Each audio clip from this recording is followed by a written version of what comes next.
이오스 또 이런 엄청난 코인에 또 들어가셨네요.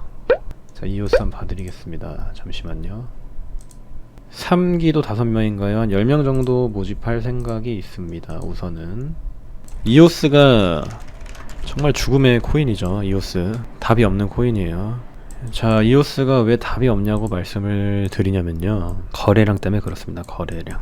제가 누누이 말씀드렸던 거, 매도의 극점에서 터져 나오는 거래량이 있어야 추세 반전의 신호다 라고 말씀을 드렸습니다. 주봉으로 봤을 때도 지금 2021년 5월 불장 때 터졌던 거래량이 어마어마해요. 근데 가격이 줄줄줄 흐르면서 거래량이 유의미하게 나오지 않고 소강이 되고 있어요. 소강.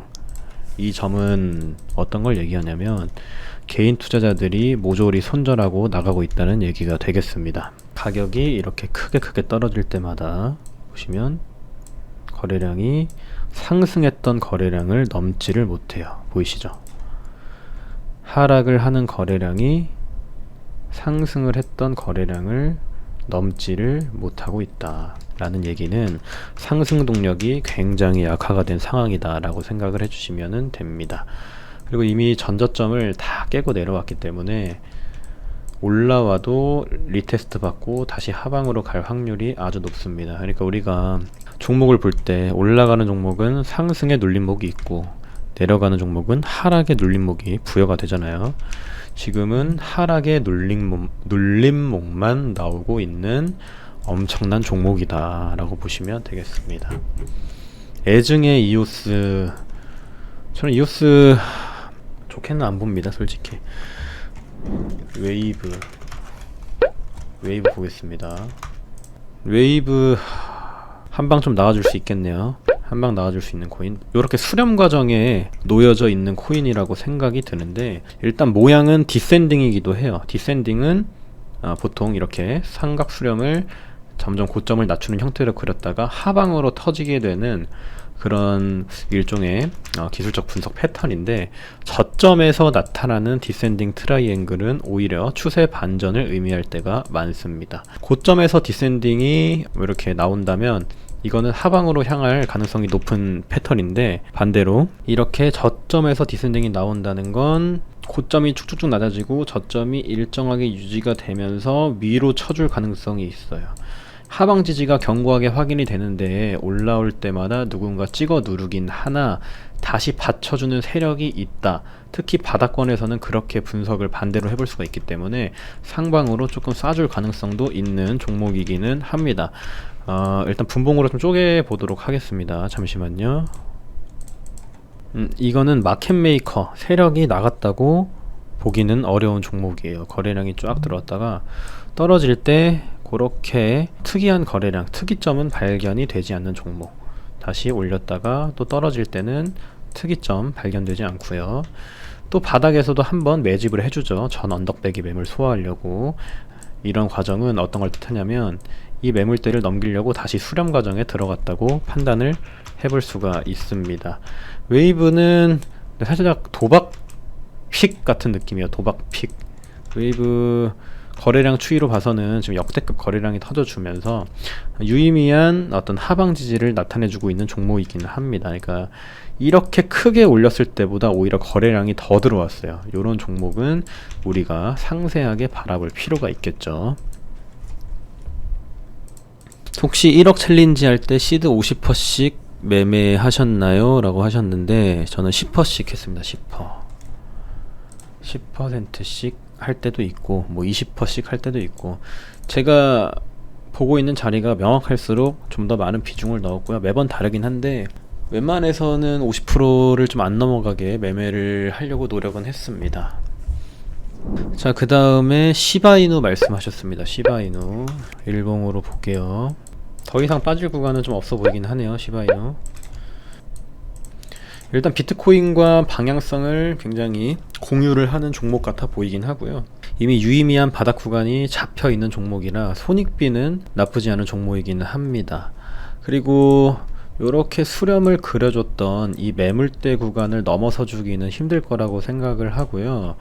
상승을 노려보신다면 이 하락이 나왔던 중간 반등이 딱 매물대 걸리는 구간이죠. 중간 반등을 하고 다시 N자로 빠질 가능성이 높아 보이고요. 채널은 요렇게 형성이 될 것 같아요. 자, 보이시죠? 요렇게 떨어졌다가 요렇게 채널이 하나 나올 것 같고, 지금은 어쨌든 추세 반전형인 역회된 숄더가 나와줬고 하방의 매물대가 두터워졌기 때문에 매집은 어느 정도 성공적으로 끝났다라는 관점을 부여할 수 있고요. 요렇게 올라갔다가 이 매물대에 얻어맞고 다시 떨어지면은 하락하는 채널이 하나 나오겠죠. 이런 관점으로 보이는 코인이 시바이노입니다. 근데 제가 말씀드린 분석의 전제 조건이 뭐냐면 비트코인의 상황이 좋아야 된다는 거예요. 비트코인의 상황이 좋지 않으면 수급이 붙을 수가 없습니다. 절대적으로. 이런 부분들을 생각을 잘 해주시면 좋을 것 같아요. 감사합니다. 매물대 기억하겠습니다. 이렇게 말씀하셨는데 매물대를 많이 참고하시는 게 좋을 것 같아요. 제가 가장 믿는 건 거래량과 매물대밖에 없습니다. 파동도 좋긴 해요. 뭐 이렇게 다이아고널 같은 거 나오면은 임펄스 나오고 이렇게 엘리어트 상승 파동 잡아내는 건 좋긴 한데 파동이 조금 아쉬운 게 뭐냐면 계속 바뀐다는 게 좀 아쉽죠. 뭐 A, B, C, D 파동 나왔다가 갑자기 뭐 W, X, Y로 나왔다가 복합 조정으로 바뀌었다가 또 파동이 바뀌면은 그거 다시 카운팅 또 뭐 A, B, C 이렇게 계속 바뀌어야 되는 게 진짜 몇 년은 해야 되는 그런 학문 같아요. 저는 엘리어트 파동이 정말 어렵습니다. 자, 한길님 퀀텀 한번 봐주시면 감사하겠습니다. 말씀하셨는데 자, 퀀텀 보고 끝내겠습니다. 이제 퀀텀과 이런 종목이 제일 안 좋은 종목이에요. 이런 종목이 올렸을 때 거래량 쫙 들어오면서 가격 상승했다가 윗골이 달리면서 쭉 빠졌어요. 그죠? 그리고 매물을 한번 털려고 제가 늘 말씀드리는 중간 반등이 이거예요. 이렇게 큰 하락이 반등 없이 나오게 되면 주가는 하락만 할 수 없기 때문에 중간 반등까지는 나오게 되어 있습니다. 그러니까 매물을 한 번에 털 수가 없어요. 요렇게 중간 반등 나왔다가 어느 정도 횡보로 매물 털어주고 다시 하락을 하는 그림이 그려지게 되는데 거래량 추이를 보시면 이 물량을 받아준 사람이 전혀 없다라는 게 문제가 되는 겁니다. 그래서 주가가 이렇게 흐르는 거예요. 그러니까 주체, 마켓메이커가 개입이 된 종목은 주가를 지켜주거든요. 근데 마켓메이커가 없는 종목은 이렇게 흐르는 모양이 나옵니다. 아무 세력도 들어있지 않은 모양이 요렇게 흐르는 모양새라고 보시면 되고, 마켓메이커가 있는 종목은 요렇게 횡보하다가 갑자기 팍 밑으로 골파기를 해요. 그 다음 쏘는 종목들, 요런 애들이 괜찮은 종목이고, 이렇게 줄줄줄 흐르는 애들은 그렇게 좋지 않은 종목이다 라는 점을 기억을 해주시면 될 것 같습니다. 주절주절 뭐 떠드느라 말이 좀 많았는데 제가 말씀드린 정보들이 도움이 됐으면 좋겠고요. 오늘은 여기서 방송을 마치도록 할 테니까 정보가 추가적으로 필요하신 분들 텔레그램 방 입장을 하시면 제가 포지션 제시 가끔 드리고 있으니까 한 번씩 참고를 해주시면 좋을 것 같습니다. 자, 오늘 방송 여기서 마치도록 하겠고요. 남은 목요일 금요일도 파이팅 하시고 좋은 하루들 되시기를 바라겠습니다. 감사합니다.